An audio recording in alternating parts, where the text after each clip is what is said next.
Welcome back to the Linda Miller Room, our second segment of this week's Eagles Sports Coaches Show. We're talking a little football with Matt Ballard. And, Coach, another big back-to-back wins. Of course, 2 weeks ago, Campbell. Last Saturday at Janes Stadium, you got Davidson and took care of the Wildcats pretty good.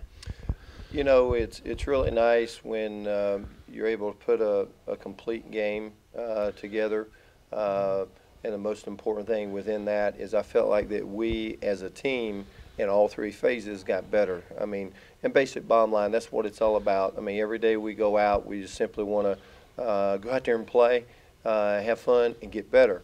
And I felt like we got better as a football team. You know, we defensively, we forced them into a one-dimensional football team. Offensively, we had great balance. Very, very impressive running performance with the offensive line taking control, I thought, and dominating the line of scrimmage. And then a combination of Reese and Blake just doing a tremendous job of running the football. We were high percentage in the pass game. And then the icing on the cake, which we talk about all the time, is a very impressive execution and performance by our special team. So it was a good day for Eagles. Our guys had a lot of fun. We were able to play everybody again, and that surely helps. Just your morale. Those guys are out there working, preparing hard each and every day, and it's nice for those guys to get a payoff and be able to get in there and play some valuable minutes. Yeah, we probably don't hit on this enough. The fact that your running game the last month has been so far, so much better than it was early on, but you have to give credit to the big hogs up front because they have progressed, thus Reese and Stanley finding a lot more holes. Absolutely, and I mean, everything you do starts up front. In the pass game, it starts with protection. Run game, it starts with sustaining your blocks. If you're doing those things, then it allows your quarterback and your skill players to at least have a chance to execute in the pass game. If you don't protect, I don't think I've seen a quarterback complete a pass on his back. That hasn't happened yet. And then in the run game, you have to sustain the blocks. You have to move the line of scrimmage, and I think that's where the difference lies. And then you've got two running backs that have been disciplined and running their tracks, and they've done an exceptional job not only reading those blocks but reading the flow of the defense. And they've made the right choices, and they've run extremely hard with great effort. Sometimes we run the same play, but Reese is going to keep play side one time, and then the other time he bends it back and he cuts it back, and the same thing with Blake. So we couldn't be playing any better up front, and that's where it starts and that's where it ends, and that allows our guys at least to have a chance to do their part. I think Reese McCray may be the most underrated back in the PFL. I mean, over the last month, he's been the best back in the PFL. Without question, and you look at him, it's like, are you kidding me? This guy's a Division I AA running back, and then this guy's able to do this. But, he's so exciting and he's so fun to watch. There's no telling where he's going to go. I think he's got the best feet and the best cutting ability of anybody in the country. Have you seen anybody that runs like him? That's what I said. It's just amazing what he can get out of what he does, really. It just really is. And he can get through holes and he can make cuts unlike anybody that I've ever seen.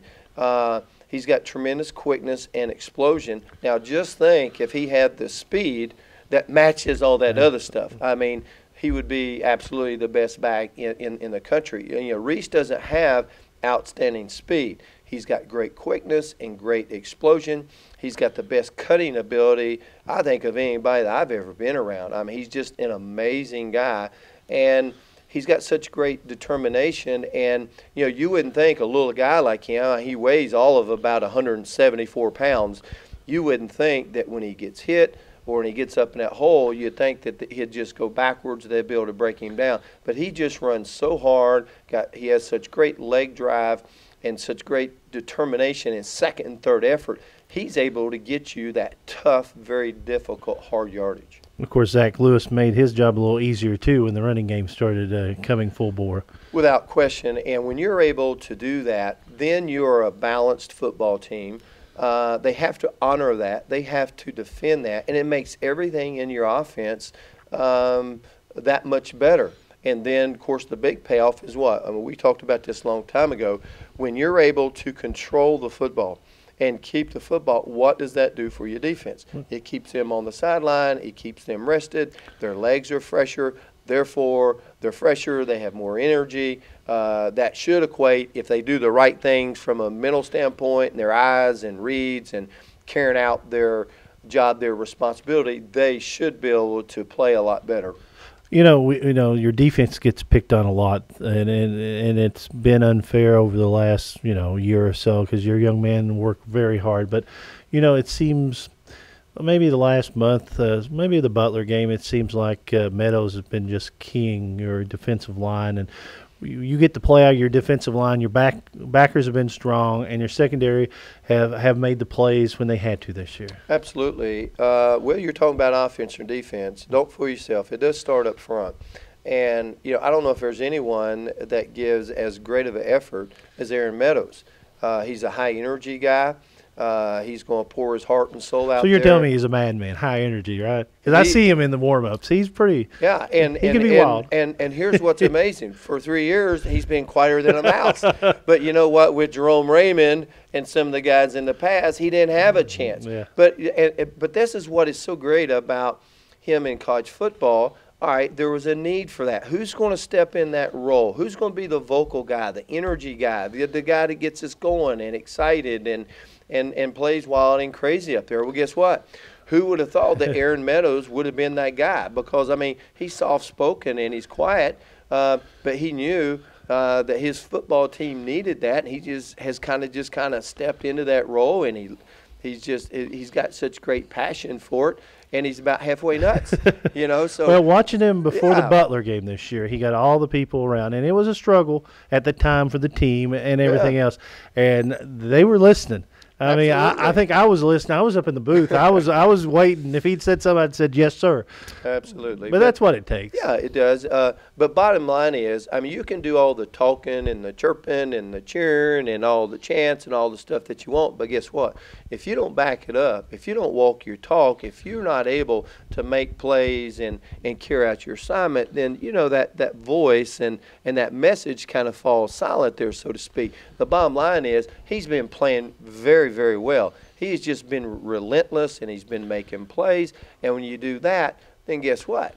That dictates what goes on around him and in the middle of the football. And the basic bottom line is our defense. And you've heard me say this forever.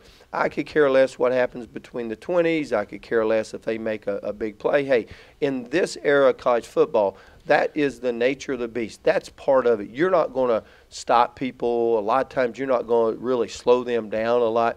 The key is when it's third down, when it's big play moments, when it's red zone, when it's goal line, or guess what? When you have to make a stop, we have to respond, then that's what makes a difference in ball games, and that's what Erin and our linebacker core, and that's what our guys in the secondary have done, is that they have stepped up and they've made plays. Matt Ballard is our guest. The Eagles traveling to the West Coast. Probably get a chance to get out of here tomorrow, a day early than we usually. We've done so many travel plans out there. San Diego will be the place you're going. I don't know when you're leaving. Don't know how you're going to get there, whether it's going to be donkeys or elephants or whatever.